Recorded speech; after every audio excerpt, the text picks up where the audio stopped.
So the first point I would make is you should not be surprised that President Trump put on these tariffs. We at the Institute have been warning for quite some time that the president genuinely believes in tariffs, genuinely believes that China is a national security threat to the U.S., and therefore the combination was likely to result in some aggressive moves by the U.S. government. We're not saying that is right or justified, but we have been warning both Americans and Chinese, as well as markets, this is the case. This is not solely a matter of Trump, however.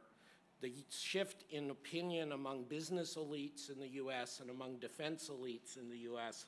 in terms of being suspicious of China and worrying about China's economic power had already begun late in the Obama administration. I do not fully understand the reasons for it. At least the swiftness and the extremity, which now in Washington this has taken over. But you should recognize this is the reality. I would point out that according to all the public opinion polling data we have, essentially nobody in the normal U.S. voluntarily says U.S.-China relations are a priority. They don't say it's either a threat or it's a good thing. What I mean is there are lots of polling data and lots of reporting where they ask Americans, what is your biggest concern? What would you like the U.S. government to tackle? And if you ask them an open question, China just doesn't come up. So again, it's worth remembering that this is very much a Washington and business leadership shift. And so therefore, in some ways, it can be more hoped for that this can change. But it is also not to say that there is widespread feeling in the U.S. that this is a mistake either. So it's up to us to try to affect the public debate. It's also important to recognize there are some real problems in the U.S.-China economic relationship. I think many of these are exaggerated in importance, but as we've discussed in previous editions of this conference, this symposium, and we will discuss again today, in areas such as competitive neutrality, joint ventures, intellectual property rights, as well as issues of subsidies, there are genuine disputes. Again, that doesn't mean that justifies the American government reaction. It does not, in my view. But these are disputes that cannot be entirely ignored or dismissed. My second point is to just talk about the tariffs very briefly. For this room and the people who gather here under CF40, we all know that the tariffs are, putting it in the terms my colleague Yuan would, stupid. They are mostly destructive to the U.S. They are destructive in the form in which we all would expect as economists, that depending on the specific good or service, they tend to cost more as a tax on the ultimate consumer of the tariff. They are not paid for by China. The revenues attracted by the U.S. government, as President Trump claims, are small potatoes and not useful compared to the economic losses caused.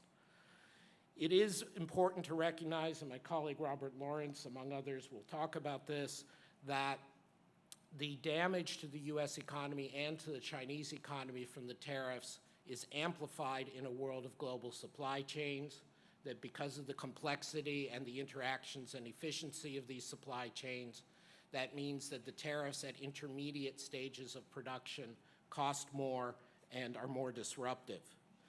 I, as a macroeconomist, but also I believe realistically, however, think the biggest losses to both the Chinese and the U.S. economies come through the investment channel, not through the tariffs directly.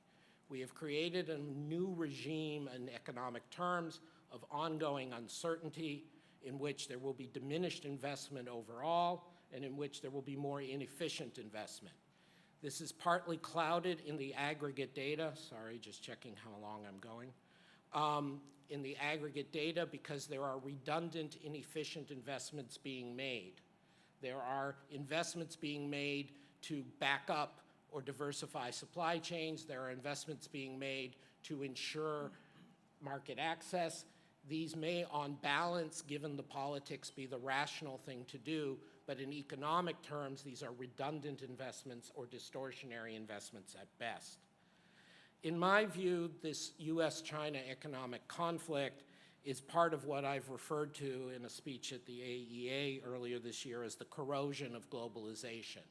It's not that there is an all-out attack on globalization specifically, or that there's some unified direction of history, globalization is up or down. But it is that the quality of globalization, how evenly it is applied across the world, how consistent it is eroding, that there are holes in the network, even as at some places it expands or contracts. So thirdly, let me talk briefly about how I would suggest China respond. We've seen the headlines and the statements from the Chinese government. Obviously, the talks are ongoing. My colleague Jeff Schott is the expert on these negotiations and can talk more about that, and will later today. I would, however, suggest a somewhat different approach than what China seems to be thinking about right now, or the Chinese party and government leadership are thinking about. And it has 7 components. First, only retaliate as much as needed to satisfy your domestic constituency. Minimize your retaliation. This is not because I'm trying to ask you to go soft on the US. This is because, as with the tariffs in the US, this will mostly harm Chinese. It will not harm the US. Moreover, I think it would be very useful if the Chinese economy and the Chinese leadership essentially quietly laugh off Mr. Trump and say, you're doing this, it's not hurting us, we can take it. I would add, in terms of retaliation, I think if you do choose to retaliate, that China should continue to retaliate in the form in which it's done so far, and which a number of other countries have to the US, which we'll call pseudo-WTO retaliation. You're acting as though the WTO has decided a case in your favor and retaliating in the form and proportion you would had that decision been made. I think that is wise. What I think is particularly wise is not to engage too much in discretionary non-tariff barriers.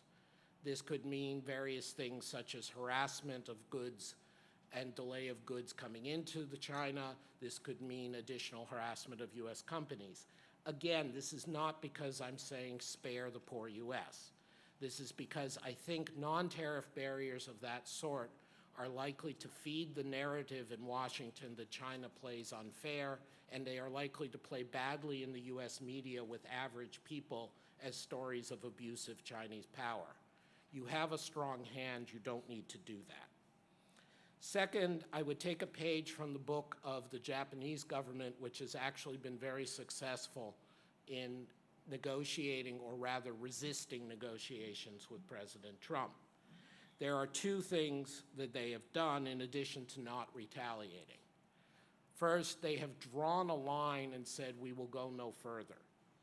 And I think it is important, and I'm sure many of you agree, that the Chinese delegation does not decide that any deal is a good deal. You should clearly state the lines beyond which you will not go and walk away from the table if those lines are about to be crossed. Further, following the Japanese example, I would suggest that you reach out regionally and for other economic relationships and free trade agreements instead of or in addition to whatever goes on with the US. Importantly, and this may not be popular here, you should be pursuing the potential for accession to CPTPP. You should not be wasting your time with RCEP. The reasons for not wasting time with RCEP are multiple. They include the fact that India is a member, so it will never be a high-quality agreement. They include the fact that it is years away from functioning, whereas CPTPP is already functioning. They include the fact that the markets involved would be much stronger in CPTPP. They include the fact that CPTPP, in part because of past US actions, deals with many of the problems in the WTO and the US-China relationship already, even though the US is no longer a part. So I would strongly urge the Chinese government to look ahead and look at the possibility of engaging at least with CPTPP as well as other efforts. As well as, it should be acknowledged, China's unilateral liberalizations it has undertaken. Next, and perhaps most importantly for dealing with the U.S. political situation, I think it is time that China engage in very visible enforcement of intellectual property rights, not necessarily important enforcement, but visible enforcement. What do I mean by this? I think we have a repeated cycle between the U.S. and China on these issues in which the U.S. makes claims. They are the claims of the technological leader. Some of them have justification, some of them do not. But China responds, well, we've changed this rule. Why don't you bring us a case? Why don't we have any evidence? That may be satisfying in a legal sense in China. That will not satisfy American politics.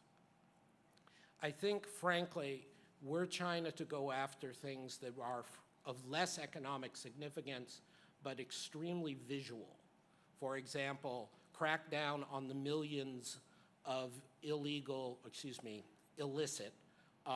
Microsoft packages that are being used in China without paying royalties, or it used to be it would be DVD Hollywood sales.